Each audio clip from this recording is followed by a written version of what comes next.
Hello সবাইকে, সবাই কেমন আছো? আমি ভালো আছি। পুজো তো চলেই আসলো, তাই পুজো আসলো আর একটু ভালো মন্দ কিছু হবে না, তাই কি কখনো হয়? তাই আমি আজকে তোমাদের কাছে নিয়ে এসেছি একটা নতুন রেসিপি। এটা আমি আগে কোনো দিন বানাইনি। এটা একটা বাংলাদেশি রেসিপি। তো চলো দেখিনি কি কি লাগছে। লাগছে টক দই, আদা রসুন বাটা আর শুকনো লঙ্কা, কাশ্মীরি লঙ্কা গুঁড়ো। এটাকে আমরা খুব ভালো করে মিক্সড করে নেব আর তাতে আন্দাজ মতো নুনও দিয়ে নেব।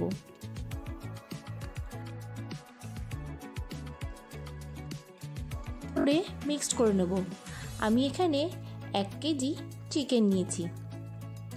এই চিকেনটাকে অন্ততপক্ষে 1 ঘন্টা ম্যারিনেট করে রাখতে হবে। আমার কাছে সময় ছিল না, তাই আমি আধ ঘন্টা ম্যারিনেট করে রেখেছি। খুব ভালো করে ম্যারিনেট করে নিতে হবে। তারপর একটা কড়াইয়ে সাদা তেল আর ঘি দিয়ে নিতে হবে।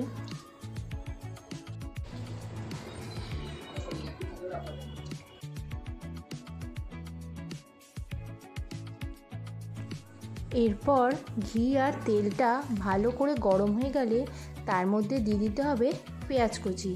পেঁয়াজটা বাদামি হওয়া পর্যন্ত ভালো করে নাড়াচাড়া করে যেতে হবে এবং তার মধ্যে দিতে হবে গোটা গরম মশলা, তেজপাতা, দারচিনি, লবঙ্গ, ছোটো এলাচ, জয়িত্রী সব দিয়ে ফোড়ন দিতে হবে। এরপর ম্যারিনেট করে রাখা মাংসটা দিয়ে ভালো করে কষিয়ে নিতে হবে, যতক্ষণ না ভালো করে এটা শুকনো শুকনো হয়ে কষে আসছে।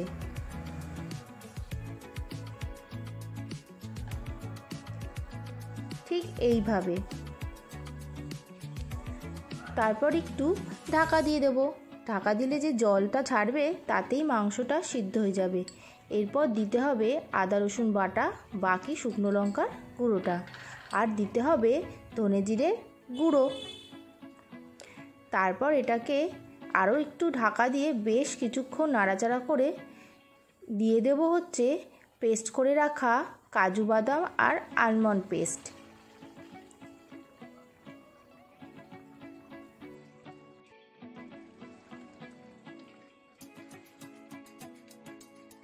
তারপর এটা আরও বেশ কিছুক্ষণ নাড়াচাড়া করে কষিয়ে নেব। এরপর দিয়ে দেব যেই মশলাগুলো গোটা ফোড়ন দিয়েছিলাম সেগুলোরই একটু গুঁড়ো করে নিয়েছি শুকনো খোলায় ভেজে, সেইটা দিয়ে দেব। এরপর দেখো কি সুন্দর কষে এসছে। এর মধ্যেই মাংসটা এত দূর হওয়ার পর আগে থেকে আমি সিদ্ধ করে রেখেছিলাম বেশ কয়েকটা ডিম, প্রায় 6 থেকে 7টা। সেগুলোকেও মাংসের সাথে কষিয়ে নেব, যাতে সব মশলার ফ্লেভারগুলো এই ডিমের মধ্যেও চলে যায়।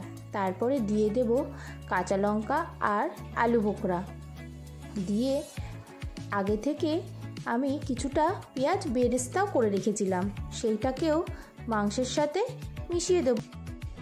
তাহলেই আমার তৈরি হয়ে যাবে পোলাওয়ের চিকেনটা। এরপর চলে যাব পোলাওটা কি করে বানাবো। একটা কাচের বোলে আমি 3 কাপ গোবিন্দভোগ চাল নিয়েছি। এই পোলাওটা গোবিন্দভোগ চাল দিয়েই হবে।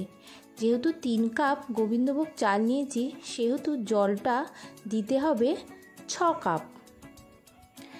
এই যেই কাপটাতে আমি চালটা নিলাম এই কাপেরই 6 কাপ জল দিতে হবে। ভালো করে আমি চালটাকে ধুয়ে নিচ্ছি বেশ সাদা করে, যাতে চালের ঘোলা জলটা চলে যায় এবং জল ঝরিয়ে পুরো চালটাকে ঝরঝরে করে নিতে হবে।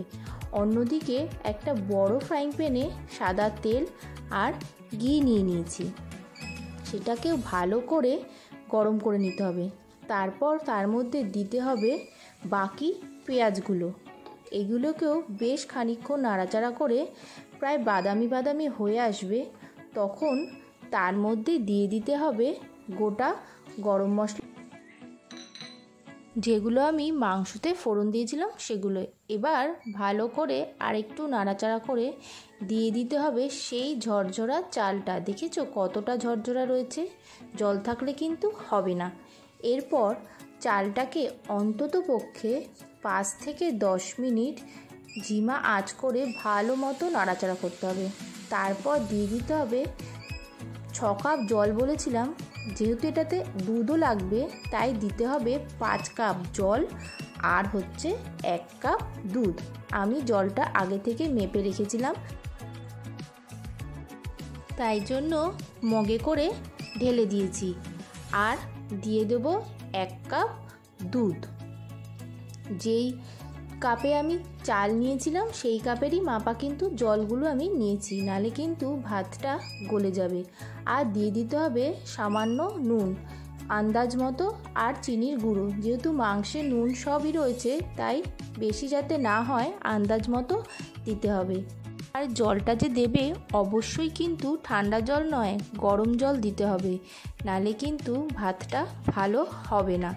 এরপর ঢাকা দিয়ে অন্ততপক্ষে 10 মিনিট রেখে দেব। তারপর একটু নাড়াচাড়া করে তার মধ্যে দিয়ে দিতে হবে যে মাংস তৈরি করেছিলাম, মাংসের কিছুটা গ্রেভি সেই ভাতের সাথে মিশিয়ে দিতে হবে, তাতে চালটার টেস্টটা খুব ভালো আসবে। ঠিক এইভাবে তারপর আরও 2 থেকে 3 মিনিট চাপা দিয়ে রেখে দিতে হবে। তারপর তুলে দেখতে হবে চালটা কতটা হয়েছে। চালটা কিন্তু তখনও পুরোটা হবে না, তখন ওখান থেকে কিছুটা চাল একটা অন্য পাত্রে তুলে রাখতে হবে। এরপর আমি যে মাংসগুলো বানিয়েছিলাম সেগুলোকে ভালো করে পরপর করে সাজিয়ে দিতে হবে। মাংস, ডিম যা যা বানিয়েছিলাম সব কিছুই একের পর এক সাজিয়ে দিতে হবে। তারপর বাকি ভাতটা তার ওপর দিয়ে লেয়ার করে দিতে হবে, ঠিক এইভাবে। ভালো করে ভাতটা সাজিয়ে দেওয়ার পর ওপর থেকে দিয়ে দিতে হবে ঘি। তারপর দিতে হবে পেঁয়াজ বেরেস্তা। মাংসতেও দিয়েছিলাম, আবার পোলাওর মধ্যেও দিতে হবে পেঁয়াজ বেরেস্তা। আর দিতে হবে সামান্য গোলাপ জল আর কেওড়া জল। বেশি দিলে কিন্তু খুব বেশি ফ্লেভার চলে আসবে, ভালো লাগবে না। তারপর কিছুক্ষণ দমে রেখে তৈরি হয়ে যাবে মুরগ পোলাও। এবার পুজোতে একদিন তোমরা চট করে বানিয়ে ফেলো মুরগ পোলাও। এই দেখো ঠিক এই রকম হবে। আর রায়তা দিয়ে খেতে এটা ভীষণ ভালো লাগে। যদি তোমাদের অন্য কোনো রেসিপি জানতে ইচ্ছে করে আমাকে কমেন্ট করে জানিও। ভালো লাগলে লাইক, কমেন্ট, শেয়ার করো।